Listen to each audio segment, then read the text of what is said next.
Coffee beans, they aren't really beans, naturally contain caffeine. Although a jolt of caffeine is exactly what many people are looking for when they reach for a cup of joe, the beans can be processed to remove most of the stimulant, creating a drink that can be enjoyed at night without losing sleep. There are several different methods used to rid the beans of their caffeine, all of which are done while they are still green.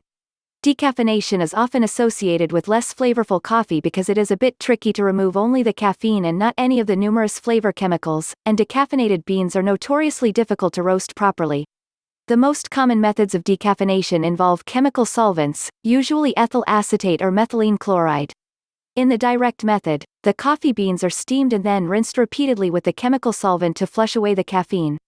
In the indirect method, the chemical agent never touches the beans but treats the caffeine-laden water in which the beans have been soaked for hours. After the caffeine is removed from the water with the solvent, the bean-flavored solution is reintroduced to the beans, allowing many of the oils and flavors to be reabsorbed.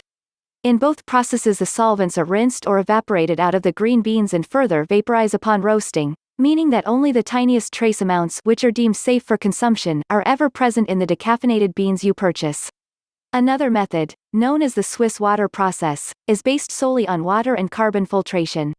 The coffee beans are first immersed in hot water to extract their caffeine and flavorful components. The initial beans are then discarded, and the resulting flavor-rich water, called green coffee extract, is passed through a carbon filter that is sized to capture only the large caffeine molecules.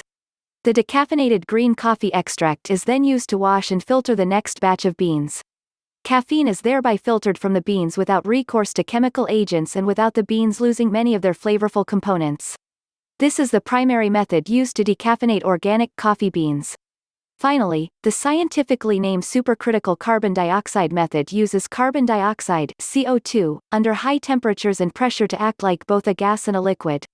This supercritical CO2 reaches into the crevices of coffee beans like a gas but dissolves caffeine like a liquid. After the beans have been soaked in water, a process that expands cell structures and makes it easier to extract the caffeine molecules, they are exposed to supercritical CO2 for several hours. The caffeinated CO2 liquefies and evaporates, and the beans are then processed. Because this method leaves the carbohydrates and proteins intact, there is less change in taste as a result of decaffeination.